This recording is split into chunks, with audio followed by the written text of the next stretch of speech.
President Daejeon joins the leaders at the G7 summit in France, with South Korea looking to strengthen its position as a trusted partner in addressing global challenges.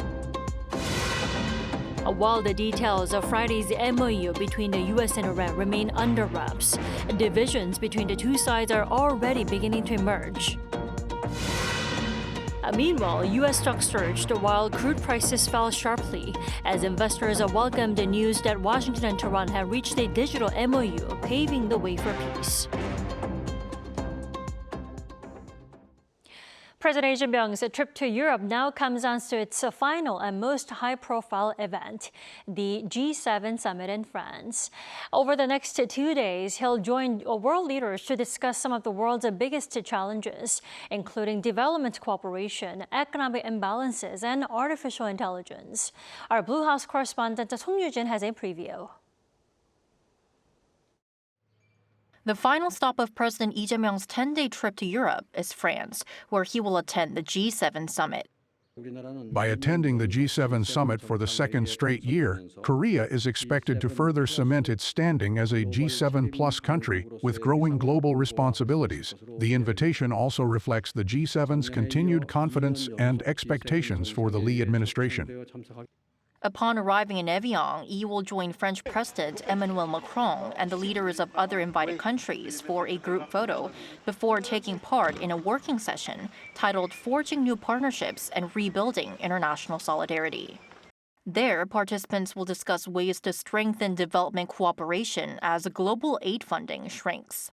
According to senior Blue House spokesperson Kang Yoo-jung, President Lee will present Korea's approach to helping recipient countries use public resources to attract private investment and ultimately build self-sustaining economies. Lee will then return to the summit table on Wednesday for another working session and a working lunch. Korea will join the G7's efforts to address global challenges, including economic imbalances, critical minerals, digital transformation, and illicit drugs. As the chair of the G20 in 2028, we intend to continue leading cooperation on these issues while pursuing outcomes that benefit both the international community and our national interests. Attention is also focused on Lee's possible bilateral meetings on the sidelines of the summit, in particular whether he will hold talks with U.S. President Donald Trump. If the two meet, discussions are expected to cover follow-up measures to the Korea-U.S. joint fact sheet covering trade and security, as well as North Korea. The two leaders last met in person in Gyeongju last October and spoke by phone last month, following President Trump's summit with Chinese President Xi Jinping. Song Yujin, Arirang News. Turning to the U.S. Iran peace deal now, questions are mounting over President Donald Trump's touted peace pact with Iran, as both sides appear divided on several details of the proposed agreement. Kim Bo-kyung explains. U.S. President Donald Trump has said a preliminary deal to end the war with Iran has already been signed and suggested that the details of the agreement are set to be published pretty soon. Such remarks came while he was speaking on Monday alongside French President Emmanuel Macron ahead of this week's G7 meeting in France. I'm very happy to say it's signed, the deal's all signed. This is a very powerful document, and I want it to be released, so probably pretty soon. I would say sometime after Friday. Though Trump says the agreement has been reached, differences between the two sides are already emerging. One point both sides agree on is that once the MOU is signed, the Strait of Hormuz will reopen and the U.S. blockade will be lifted. The key question is whether commercial vessels will once again be able to pass through the Strait of Hormuz freely without paying additional fees. While Trump said there would be no transit fees, Iran's semi-official Fars news agency reported that Iran's right to collect transit fees in the Strait of Hormuz had been recognized. Another differing point, even within the U.S., is when the strait will be fully reopened. Trump said it will open on Friday. It's signed, the deal's all signed, and the strait is already partially opened, as you know, but it's essentially ships are starting to go out now. On Friday, it'll be completely opened. A senior U.S. official, however, reportedly said in a briefing that though maritime traffic would increase substantially, a return to normal operations within 2 weeks is unlikely. The U.S. and Iran also seem to have some differences regarding the release of frozen Iranian assets. While Iran maintains that some of its frozen assets should be released immediately upon the signing of the MOU, the U.S. has made it clear that it cannot release frozen assets simply upon the signing, as any release of frozen assets and sanctions relief must be linked to the scope and implementation of Iran's nuclear disarmament commitments. Kim Bo-kyung, Arirang News. As the U.S. considers establishing a fund of $300 billion for Iran, attention is turning to how South Korean companies could participate in rebuilding efforts in the country. Our Cho Young-in has more. South Korea's foreign ministry on Tuesday commented on reports that Washington is reviewing plans for an Iran reconstruction fund, saying that the proposal should be viewed within the framework of ongoing U.S. Iran negotiations, and that details would depend on the outcome of those talks. The foreign ministry added that the South Korean government hopes the two sides will reach a final agreement, including on Iran's nuclear program for the swift restoration of peace and stability in the Middle East. It also says South Korea intends to play a constructive role in the region's reconstruction process. Earlier, the Financial Times reported that the Trump administration is considering a $300 billion fund for Iran if Tehran agrees to a final settlement to end the conflict, including a nuclear agreement. Asked about the proposal on CBS, U.S. Vice President J.D. Vance admitted that what would be a reconstruction fund is under consideration, as Iran could have so long as they honor their end of the obligation. Under the recently signed MOU, Washington and Tehran agreed to negotiate final settlements, including Iran's nuclear program, after opening the Strait of Hormuz. The Financial Times also reported that the fund will be raised by private companies from European and Asian countries, including South Korea, that are keen to invest in Tehran's energy industry, and not by the U.S. government. However, no specific proposal regarding Iran's reconstruction has reportedly been made by the Trump administration to the South Korean government. Meanwhile, providing financial incentives in compensation for a ceasefire has been controversial in the negotiations. It has been among the most politically sensitive issues for U.S. President Donald Trump because he criticized Barack Obama's administration's decision to sign a nuclear accord with Iran that provided sanctions relief, which was seen to be rewarding the Islamic regime. Some say that the amount of financial incentives under current discussion is more than those agreed under Obama. An advisor to Iran's chief negotiator Mehdi Mohammadi said the fund implies war reparations, although the compensation was not directly mentioned. Cho Young-in, Arirang News. A former Trump national security official says North Korea could soon return to the forefront of U.S. nuclear diplomacy as Washington reaches a ceasefire and enters a new stage of talks with Iran. Our Oh Seong has more. With a preliminary Iran deal now in place, Washington's next agenda may be North Korea's nuclear program. That's according to Fred Fleitz, a former Trump National Security Council official and longtime intelligence analyst. Fleitz said the agreement provides a pause in fighting, but not yet a settlement on Iran's nuclear program. I think this was an important diplomatic achievement by President Trump and his team.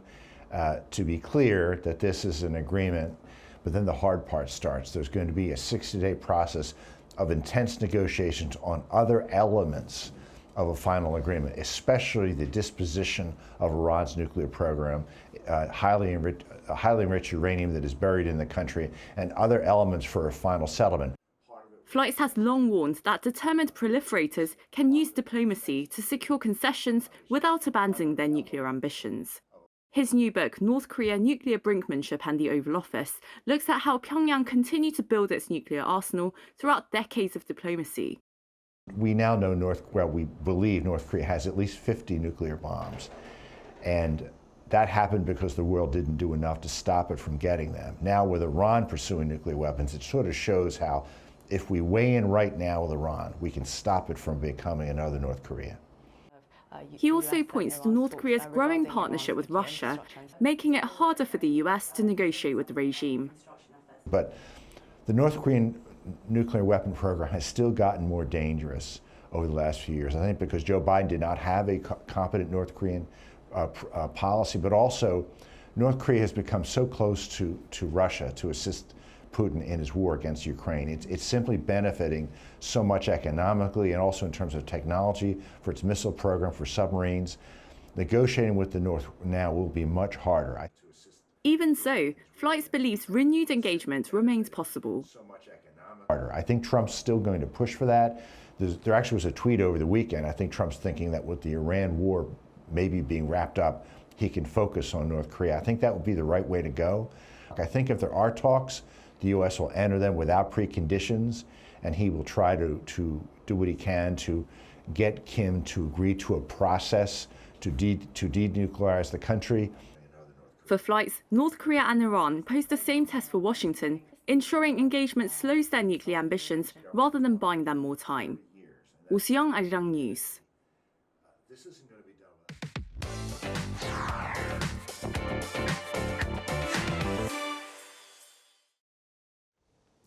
Korea's National Assembly entered the second half of its current four-year term earlier this month, bringing with the new speaker and a fresh set of political battles over committee leadership.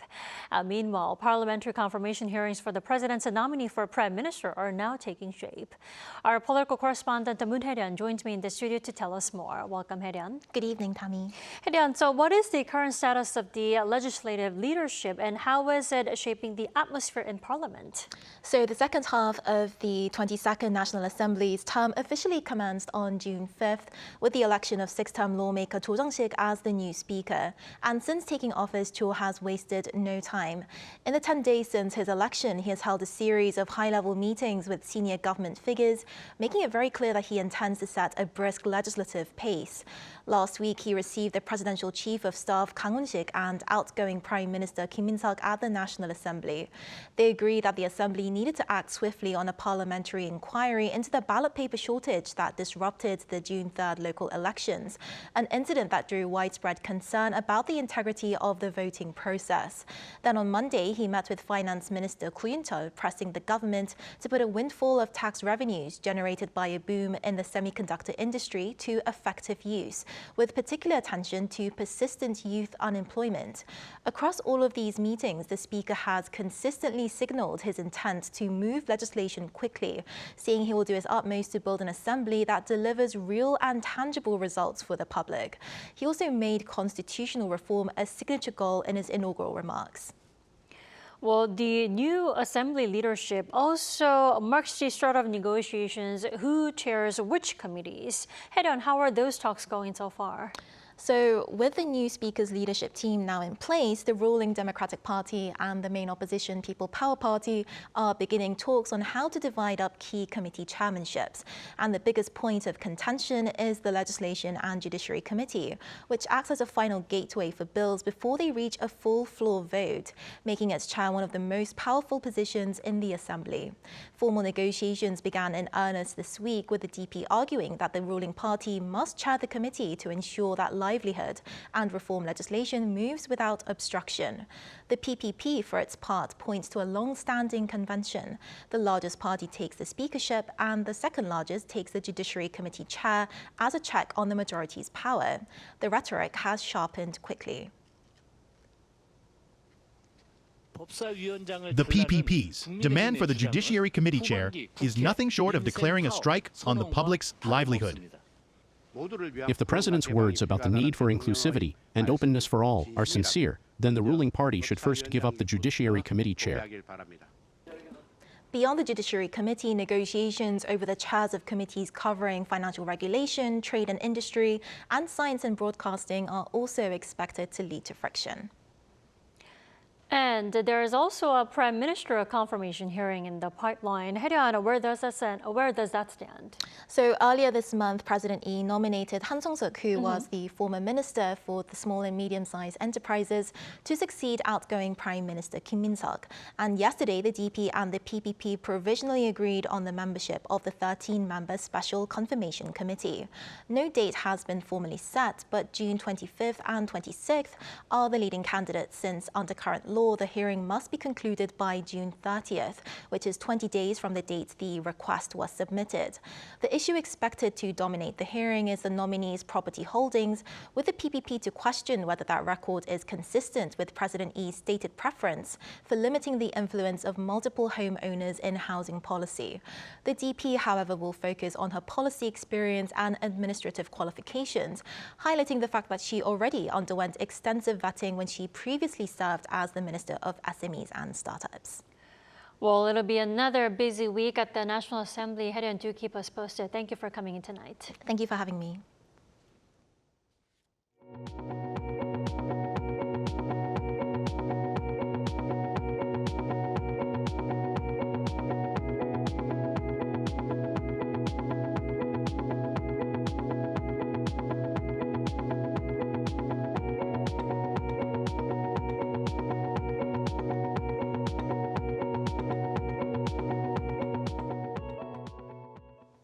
Global markets cheered signs of easing tensions in the Middle East, with the U.S. equities climbing and oil prices sinking after the U.S. and Iran finalized the digital peace framework. Lee Seung-ja's this report. Global markets rallied on Monday, and oil prices fell sharply after the United States and Iran reached an agreement to extend their ceasefire and reopen the Strait of Hormuz, a critical route for global oil shipments. Investors welcomed the development as a sign that tensions in the Middle East may be easing, raising hopes for greater stability in energy markets and lower inflation pressures worldwide. On Monday, all three major U.S. stock indexes advanced for a third straight session. The S&P 500 climbed 1.7%, while the Dow Jones Industrial Average gained 468 points, or 0.9%. The Nasdaq Composite jumped 3.1%, led by strong gains in semiconductor shares. The Philadelphia Semiconductor Index also continued to hit record highs as investors poured into chip makers on optimism surrounding artificial intelligence and improving geopolitical conditions. Oil prices moved in the opposite direction. Crude futures fell more than 4% on Monday as traders responded to the ceasefire agreement and the prospect of uninterrupted oil flows through the Strait of Hormuz. Brent crude for August delivery settled at $83.20 a barrel, down 4.9% from the previous session. Meanwhile, West Texas Intermediate crude for July delivery closed at $80.75 a barrel, a decline of 4.8%. Both benchmarks recorded their lowest closing levels since March, when tensions involving Iran first began escalating. The market reaction followed reports that U.S. President Donald Trump, Vice President J.D. Vance, and Iranian Parliament Speaker Mohammad Bagher Ghalibaf had electronically signed a memorandum of understanding, formally endorsing the ceasefire. Lee Seung-jae, Arirang News. Over in Japan, policymakers there have raised their benchmark interest rate to its highest in over 3 decades in response to soaring global energy prices. Kim Jun-hong reports. Japan's central bank has raised its main interest rate to a 31-year high from 0.75% to 1% after a surge in global energy prices. The outcome was in line with market expectations, with policymakers seen prioritizing inflation risks over concerns about slowing growth. The Bank of Japan also signaled that more rate hikes could follow. The move comes as central banks around the world begin shifting back toward tighter monetary policy. The European Central Bank last week raised all 3 of its key interest rates by a 0.25 percentage point. Attention is now turning to the Federal Reserve's policy meeting scheduled for Wednesday, with markets watching for hawkish guidance from Chair Kevin Warsh. The shift could eventually extend to Korea as well. While the Bank of Korea held rates steady at 2.5% in May, the first policy meeting led by Governor Chin Yeon-song revealed a more hawkish tone, with a minority of board members favoring a rate hike. That sentiment was also reflected in the central bank's rate projections, with some policymakers seeing room for the benchmark rate to rise by as much as 75 basis points later this year. Experts say Korea's own economic conditions are enough to justify a rate hike, regardless of the global tightening cycle. Korea's recent stock market rally has been fueled by excess liquidity. As more money flows into stocks and real estate, the risk of an asset bubble grows. Much of that investment is financed through borrowing, further increasing financial risks. Raising interest rates will be key to cooling the market. Markets expect the tightening cycle to extend beyond a single rate hike in the second half of the year. As economic conditions evolve rapidly, the timing and pace of further rate hikes will depend on how domestic and global risks unfold. Kim Jun-ho, Arirang News. The International Space Summit opened in Daejeon on Tuesday, bringing together global industry leaders to spotlight Korea's expanding role in the space sector and its growing presence on the international stage. Our Hong Sa-jung has more. With the space industry drawing heightened attention following SpaceX's public listing, South Korea is also expanding its presence in the global space sector. The International Space Summit, or the ISS, was held in Daejeon on Tuesday. As Korea's largest international space event, the summit drew around 4,000 participants, including Lee So-yeon, Korea's first astronaut, along with representatives from 550 companies and institutions across 50 countries. Korean startups specializing in a wide range of technologies, from satellites and launch vehicles to ground systems and software solutions, attended the event. Being an arena for both domestic and international businesses to explore business opportunities, the ISS helped forge connections between Korea's space industry and potential partners from across the globe. Global companies in the industry added that Korea is viewed as an attractive partner for cooperation, especially in the synthetic aperture radar, or SAR, segment.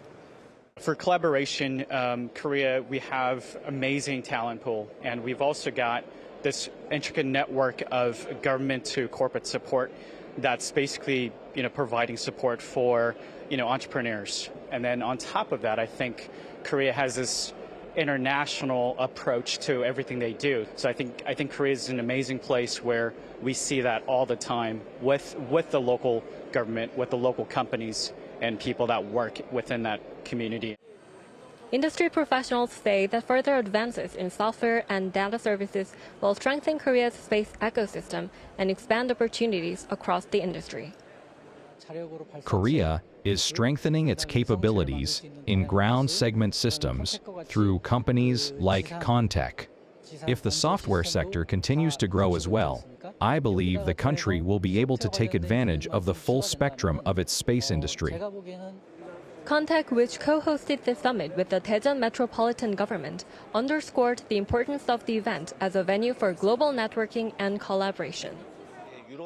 With many companies from Europe and the United States participating, the event serves as a valuable platform where we can learn from one another, explore potential partnerships, and even create opportunities to export Korean technologies and services overseas. Amid the crowds of visitors from around the world, one notable trend was the growing interest in Korean companies among foreign firms and industry experts. Once known for its bread, Daejeon is now reaching for the stars, emerging as a space city where Korea's space industry shines. Hong Sa-jung, Arirang News, Daejeon.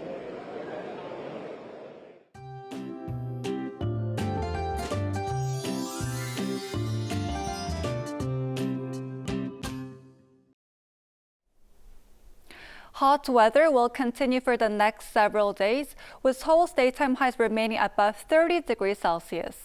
Amid the daytime heat, scattered showers are expected across many inland areas from the afternoon into the evening. Many areas will see around 5 to 30 millimeters of rain, and some areas may also experience thunderstorms, strong wind gusts, and even hail. In areas affected by rain today and tomorrow, reduced visibility and slippery roads are possible, so extra caution is needed when driving. UV and ozone levels will be high in many areas tomorrow. In particular, air quality is expected to be poor in parts of central regions, so try to avoid outdoor activities during the hottest part of the day. As for temperatures, Seoul will start the day at 22 degrees Celsius, Daejeon at 20 degrees, Busan at 21 degrees. Then by the afternoon, Seoul will get up to 32 degrees, while Chuncheon, Daegu, and Gwangju will all top out at 31 degrees. Looking ahead, daytime highs will continue to top 30 degrees for a while now, so be sure to stay cool and hydrated. Now here's a look at the weather around the world.